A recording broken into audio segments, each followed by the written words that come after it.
Daniel Edward Knowlton. Why should Anchor stick around for this episode? My middle name isn't even Edward. Yeah, sure. I don't want people to know. All right. So, weird intro, but we'll go with it. Why should people stick around?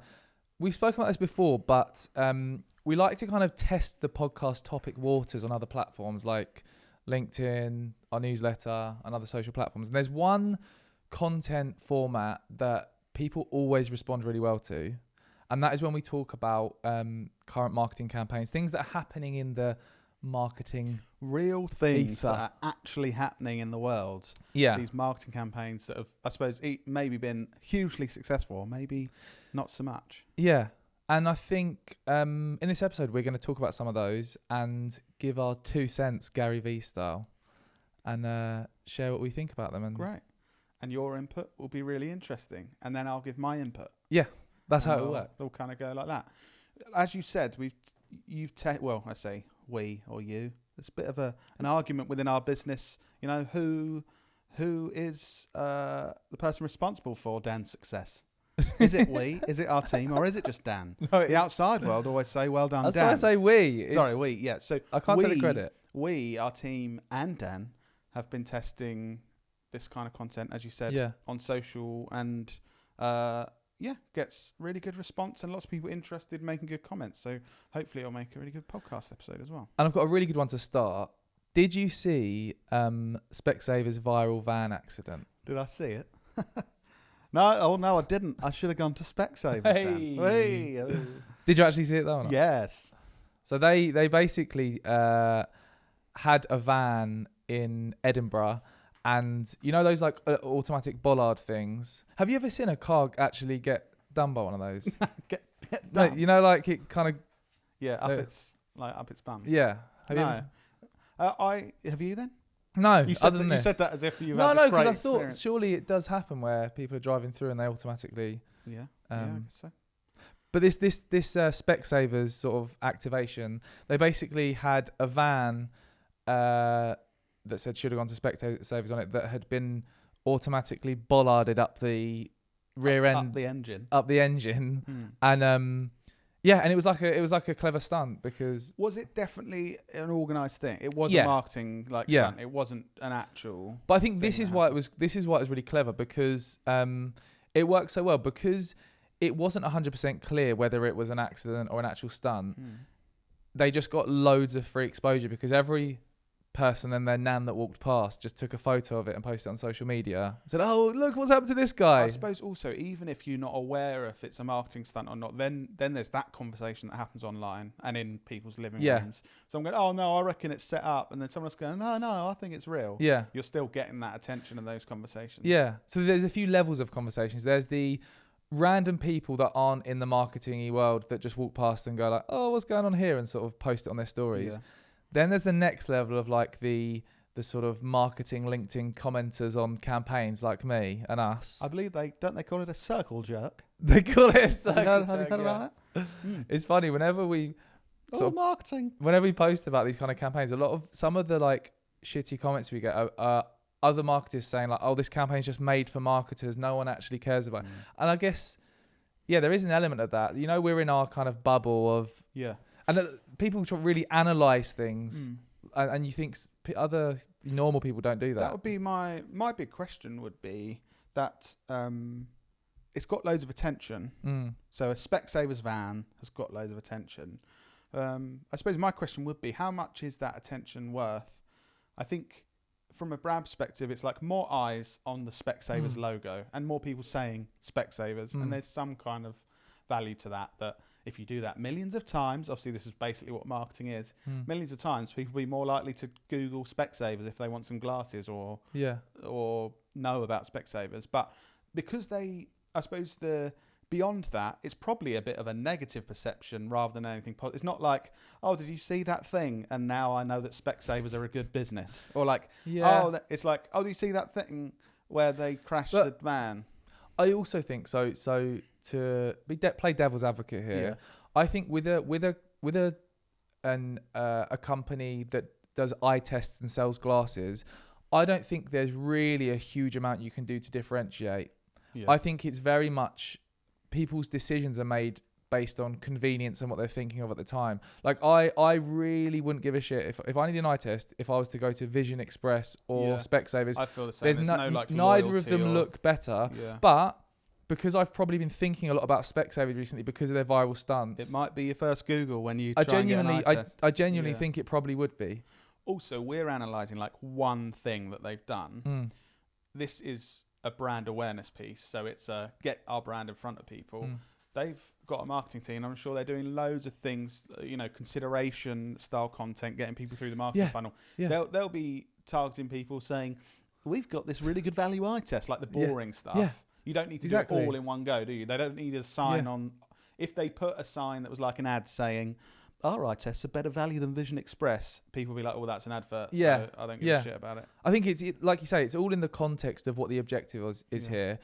The objective of this kind of campaign is to just get people thinking of Specsavers and hitting that brand message home that they've been hitting home for like 20 years. Should have gone to Specsavers. I think that's the clever thing here.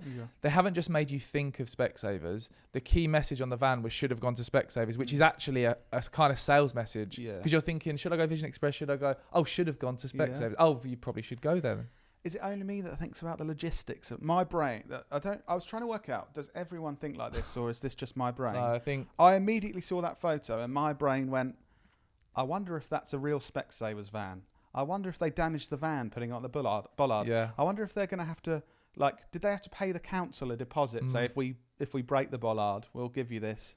This is why it's not fun to go out with Lloyd sometimes, because you're literally going out for like a lunch or a beer or something, and he'll be questioning like, how many tables do you think they serve a day, and what revenue do you reckon that makes? Just it's how like, my brain works. I immediately thought about it, and I did Google it to see its MOT history. It failed at MOT, that van, in December 2023, but then they what did they do?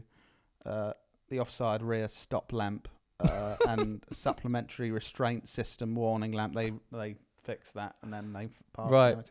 I was just thinking, I suppose this is because the You've actually business we're in. that, I was thinking, so if we're doing this for Specsavers, do we buy a white van and or do they have an old van? Anyway, this is not interesting to anyone else other than my brain. But just so you know, guys, it did pass its MOT after it had those logically, you'd buy a crappy van that's low cost. That's I just think someone's driving that van around now, knowing that it's been in a viral marketing stunt. There you go. Yeah, interesting. Nice. To me, no one else. So that's one. Yeah, that's definitely a big one that lots of people have been speaking about in the kind of marketing business world. But there's a second one which I think is actually even better. It's slightly less like interesting, but there's a whole range of things that happened around this, and it's to do with British Airways. So British. Sorry, did you just start off this segment by saying it's slightly less interesting? No. I guess it's slightly less out there, but there's lots of things around it that we can talk about that are interesting. Yeah. Okay. So it's not a van isn't on a bollard. It's just an out of home ad. Yeah. So it's like a billboard. Yeah. But they've caused a real stir with this kind of series of out of home billboards and a TV ad they did, because it's a bit cheeky. Oh. It's a bit cheeky. Looking forward to hearing about it. The reason it's a bit cheeky is because they basically did this really simple ad where they've got a hugely zoomed in photo of like the window of a BA plane, and it's got like a child looking out the window, sort of gazing out the window. And the cheeky bit is that it's so zoomed in that you only see like the top left corner of the British Airways logo.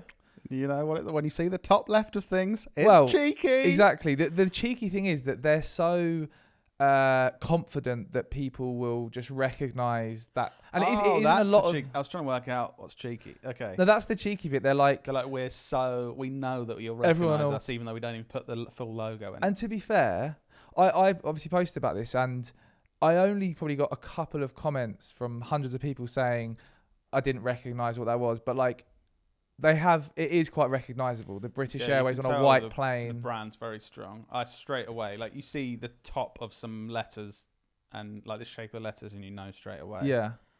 So what I found really interesting about it was that kind of almost like cockiness of We don't even need, like most people want to just plaster their logo on adverts and on content. They were just like, we don't. And it got people talking. We're talking about it now. Yeah. Loads of people on social are talking about it. Do you think there's any value? Like, I think for British Airways, I think this seems successful and just shows that they're just doing a bit of, is it peacocking? Where they're just like, our brand's well good. Just showing off. Yeah. Strengthening the brand even more. Yes. Doing that. Yeah. But is there any benefit? Like, could this work for anything other than like the strongest brands in the world? That's a good question. Is there an equivalent for like a challenger brand or a lesser known brand, or is this really just for the big boys to be able to do this kind of thing? I think it's a lot of it's for the big boys because you need big budgets for this kind of stuff to get it to enough people. And to take that much risk. Like, imagine us, a small marketing agency in Thanet, like doing these huge things where it's like the corner of our logo or like no. Obviously, if you know us, you know us. But if you don't, like, just most people be like, most people don't know us. That's just some letters that I don't understand. Yeah. Whereas they can do it. So I do think it's mainly for the bigger brands. I did think I saw a post about this because, like you said, like we were saying before, all the marketers see this sort of thing and all like, oh, this is so good, or oh, this is bad. But I thought Ian Irving had an interesting comment. Oh, go on. So Ian says, oh, seriously, shut up, everybody. Look at what you're dribbling over. It's the biggest wank fest by any brand ever. Have any of you actually travelled with British Airways through any airport to anywhere? They're an utter shit show. The best campaign ever for this brand would be so different if it encapsulated a feeling. That feeling of, fuck me, please, can I just go on holiday? Too many ad and creative agency twats whacking off about this bullshit. Get in the fucking sea. I mean... Ian felt strongly. Ian has nailed this, what we're doing right now. This is very meta. Yeah. So we're like, oh yeah, it's good. And Ian's there going... People like us talking about it. You're a twat.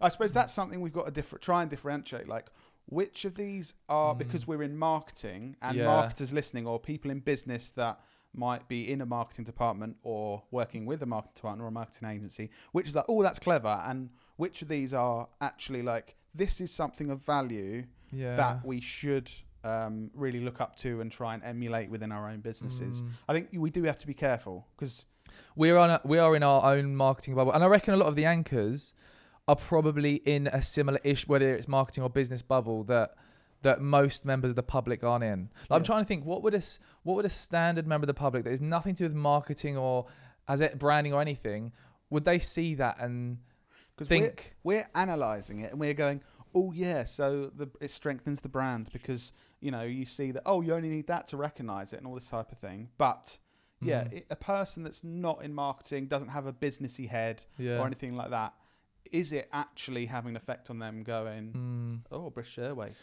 Or is it actually just the marketing department or agency go, this is so clever, but it's actually not great for the brand? If you're on a motorway or something, just flying by and you glance at a billboard that's a quarter of the logo, and I don't know, because I did see some like marketers doing that thing of commenting on this, talking in detail about how the look on the child's face was evoking emotion of like, I'm looking forward to it, and like really going into it. I was like, it's just a little kid in a window with a quarter of a logo. Do you know what I mean? Like, so it's a difficult one, but I think it's clever overall. What I thought was even better than this, which I literally saw this morning. Did you see the spec ad that a guy called, I think it was Tom, made an EasyJet ad next to it? Did you? I think I did see that, but remind me. Yeah. Basically, this is again obviously memorable. We have to be careful here because this is a spec ad. They didn't actually make it themselves. It was obviously next to that ad of the zoomed in plane with the quarter of the logo. It was like an orange billboard that just had the EasyJet logo, and the font, it said, in the same font, it said, same view, half the price. So it's like really clever because... but then, that's clever to marketers that have been analysing it. If you want to sell to marketers that have been analysing this advert, like, you're going even deeper into it now, aren't you? Now, like, someone has now got to have seen that British Airways billboard and understand it and be like, oh, that's clever, and then see the EasyJet. But if you want marketers to book flights, good ad. Well, I mean, also, we made our own version of this that was even better than anything anyone's ever seen. Yeah, better than anything in the world. We photoshopped a photo of Lloyd and I in the window rather than the child, and with the same font that British Airways logo half cut off, it said wankers. Yeah. And that was our version and did quite well on social. And you knew that it was that word because you saw me and Dan. Exactly. And you thought, wankers. that is them. Yeah. Self-deprecating. Yeah. So it was another interesting one. This, the next one you're going to talk about, Dan, I think there's a lot more we can learn from this as businesses without an incredibly strong world-leading brand, just so you know. Okay. I think I've got a few more points that I think we can learn from it. So you don't just have to be one of those big boys. But do you want to tell us about this one? So the next one's slightly different. David Beckham is the new face or hand of Stella Artois. And they did this campaign where they had David Beckham, had this big out-of-home sort of campaign again. And the thing everyone was talking about was they didn't actually, they've paid David Beckham to be their, one of the biggest celebrities in the world. I wonder how much they paid him. Tens of millions? Absolutely no idea. Absolutely no idea, but shitloads of money. And they did this big campaign, and in a lot of the campaign, they just showed his hand holding the beer. And obviously he's got some tattoos on his hands and stuff, and he's quite recognisable. But that's what got everyone talking. Again, it's the cheekiness of, they are so confident that people recognise him and the association with the product that they just paid him to mainly use his hand holding the beer. Yeah. I think, interestingly, I was trying to think it's good for the David Beckham brand. It's almost like the British Airways thing. You can recognise him from just a part of him. Yeah. But what's also interesting, I think brands like Stella Artois, they can only do this kind of thing. Because you think you're paying David Beckham, you've got to get the value. You can't just use his hand. Yeah. But they can only do this because they've got an amazing product that people have enjoyed over years and years, and they've made sure that the product they're selling is consistent and high quality. I think that's something we can look at here. It's like, how have these brands got to the point that they can do this kind of thing and be like, we're paying for David Beckham, but not even using his face. It's actually outside of marketing. They have a product that millions of people love and enjoy, and they've made sure they keep that high quality product for decades now. But I think trying to think of the anchors, because I think a lot, like you really pointed out something good a minute ago. All of these things we're talking about are like, you've got to be a massive brand, have huge budget, be recognised for the last 30 years.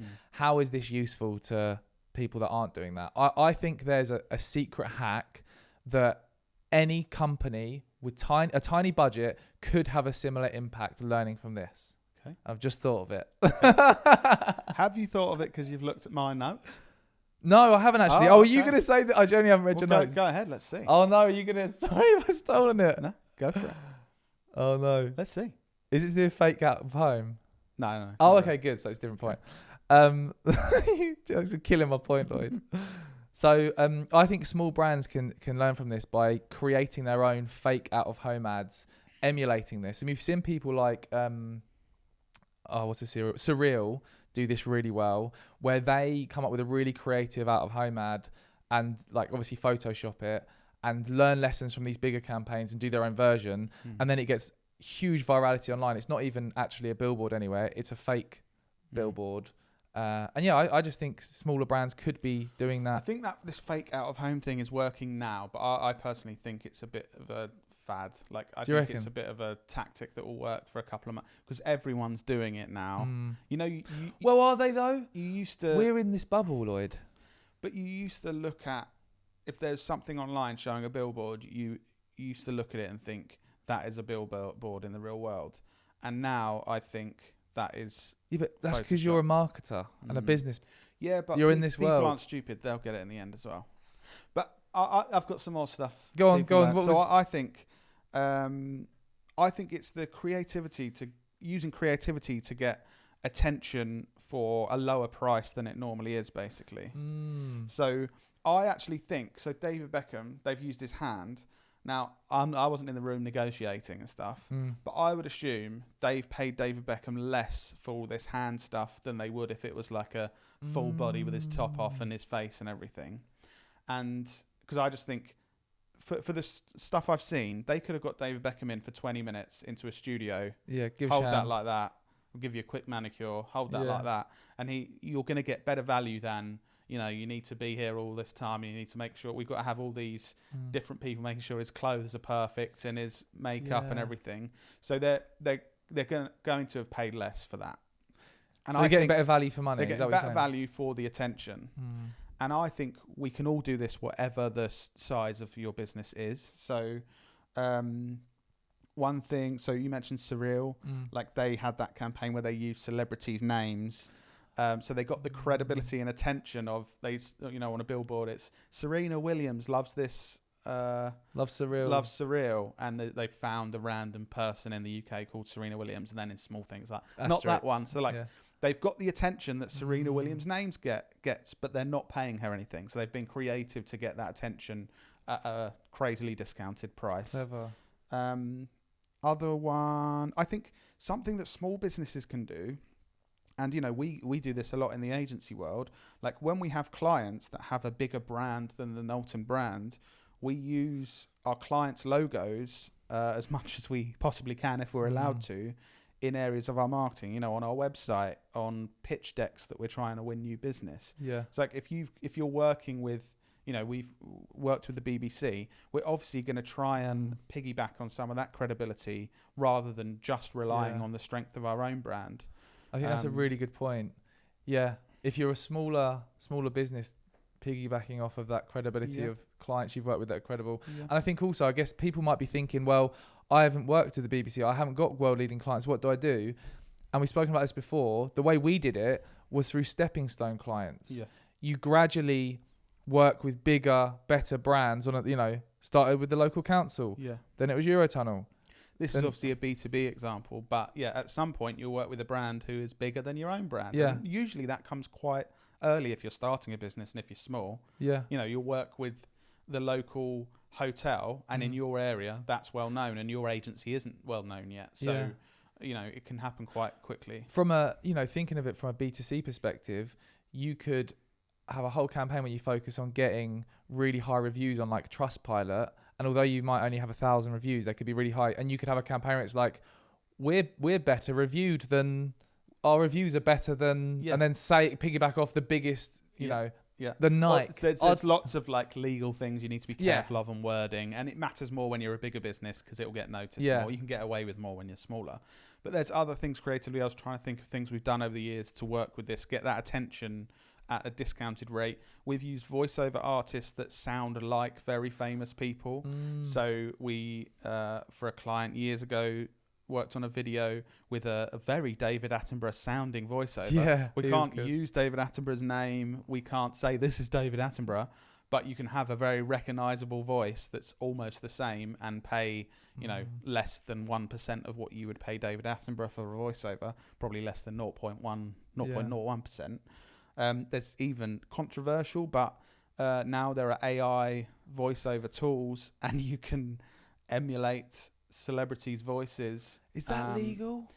There's lots of grey areas now, obviously, with AI, but from what I've looked at, there's nothing. As long as if you have a voiceover and say, "Here's Elon Musk saying to buy from us," you can't do that. Yeah. You're using Elon Musk's name, and you're also lying. You're saying, yeah. But if you just use a voice that sounds like someone and don't mention them at all. I don't know. You've got to be a bit careful, Yeah, but I'm just saying, there's, if you want to get this discounted attention, you've got to use these creative hacks. I think this is a good point. Yeah. And the other thing is like another example of this. Was it Dash drinks? There was a couple of times things going on. Prince Harry and Boris Johnson, like they knew where there was going to be BBC and ITV and Channel 4 news cameras.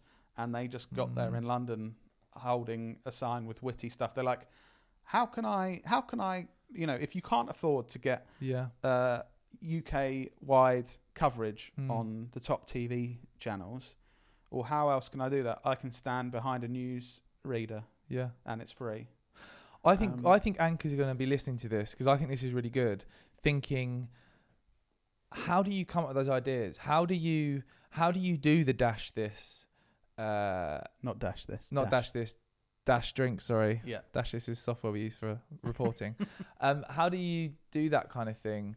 And I think you need to have the time to be able to come up with the ideas and the kind of framework of coming up with those sort of ideas. Like what things should you be looking out for? Things trending in the news, you know. Yeah. Look at what gets attention.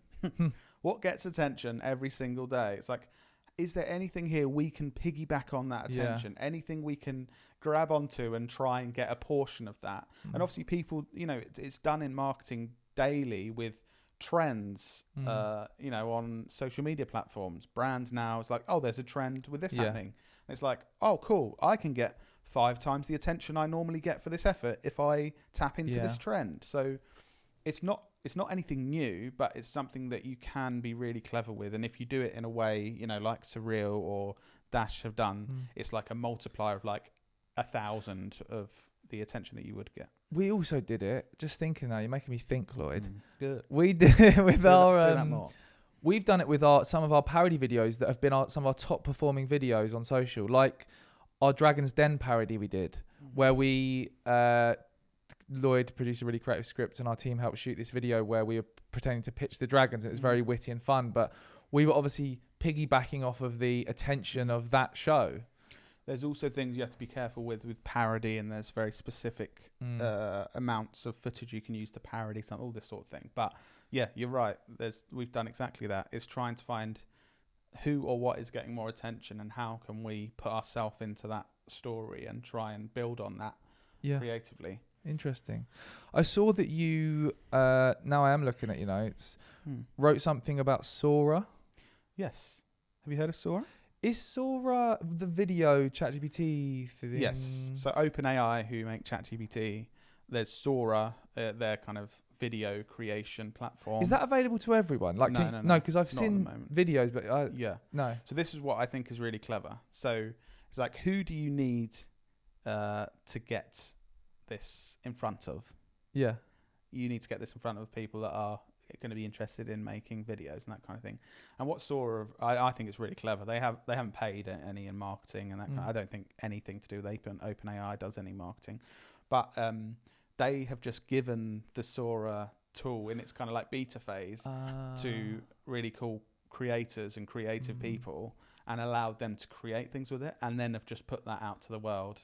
Yeah. And so without having to do anything, they've just got this amazing stuff. Like, by the way, this is what it can do. Now, again, it's like a bit like Stella. It's the quality of the product that's doing a lot of heavy lifting. A lot of the legwork, yeah. Because if they went, look at what this person's created, it's like and it's just so rubbish, you'd be like, oh, well, I'm not interested in that. But yeah, they've kind of got people to do kind of short films or almost like ads for things that don't exist, but to play with the creativity. And I think they did just give it to people and said, do what you can. They probably got 200 back and have thought, right, let's use 8 of these to put out into the world. Do you think they're all creative with that? You know, the other day you shared a Joe Lycett video with me where he was like, this is created on Sora. Yeah. Was he basically taking the piss saying that these videos, they're not actually created with AI, they're like actual videos and people are just saying... No, I think he was just taking the mick out of the fact it's not perfect now. So like, because still, even in the position it's in, which is why it isn't widely available, you see some, like a couple of just a random shots thing and you're like, that looks so good, but then there'll just be a guy and his arm will just like go 90 degrees that way. You know what I mean? So it's still at that point where you can see like, oh, that person's just got an extra foot, or there are elements like that.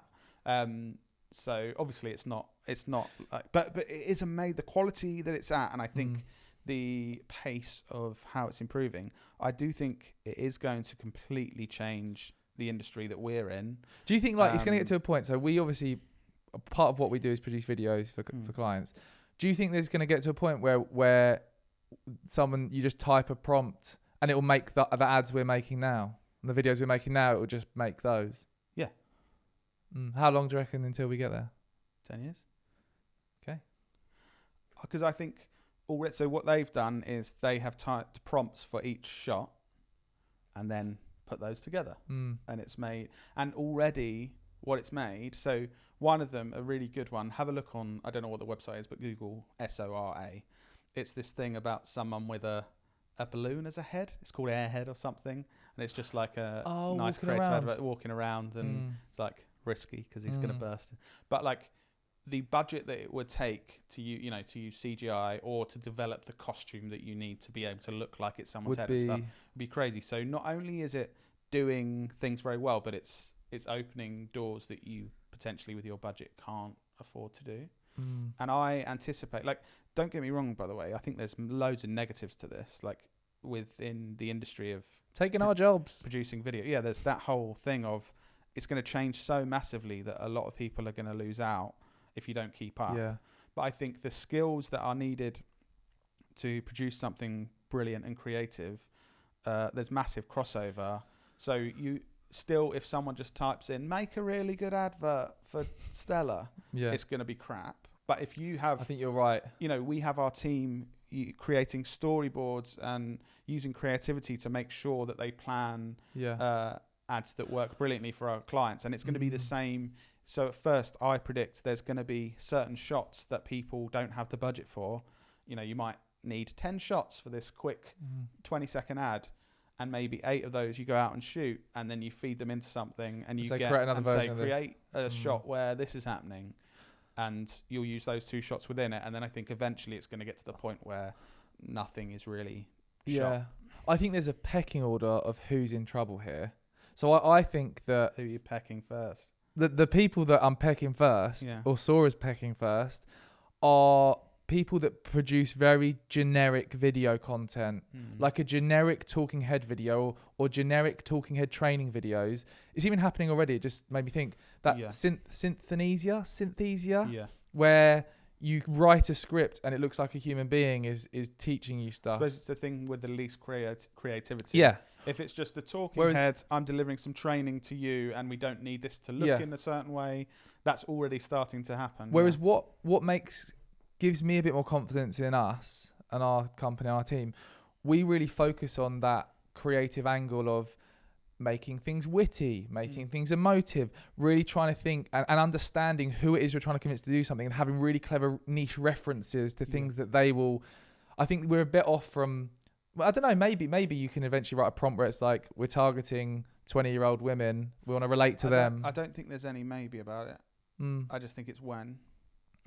The weird thing is with technology like this, I was listening to a podcast recently, everything with like the internet and with cryptocurrency and with VR and AR, like there tends to be this speediness. You get to a point and everyone gets excited, which I think, or like thinks, oh wow, this is something big, and we're at that with AI at the moment. But then progress tends to actually be a bit slower than people anticipate to get to that end point that like people in crypto are like, at first they were like, oh, in 20 years, everyone will be using Bitcoin as the global currency. And it's like, we're nowhere near that. Yeah. Don't get me wrong, it's worth loads more. There's a lot more people talking about it. It's known by a lot more people, but we're way off that. Yeah. So I think, who knows timescales, but I do think we should all be, if you're in video production, in marketing. What should we be doing, Lloyd? What should anchors be doing to prepare for this? I personally think making sure you're like ahead of the curve with all of this stuff. Like you should be looking at Sora and developing your own skills. When it comes out, you should be making sure you're the expert in how to get you that should be and understand. Clicking subscribe. On the business anchors. Yeah, you should be going to Spotify, Apple Podcasts, and making sure you're listening to this so you know what to do. Yeah. Yeah. And every other episode.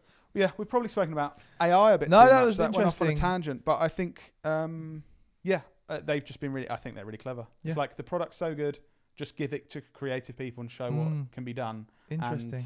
And, it's doing what it needs to do. Cool. Do you have anything else you want to share? No, I'd say I probably don't normally provide that much value, so I'm all out. You're literally bone dry. Yeah. You've squeezed everything out of that. Well done. Nothing more. Great. Well, thank you, anchors, for listening. Please do subscribe if you found this interesting. Click subscribe wherever you are, and we will see you in your ears next week.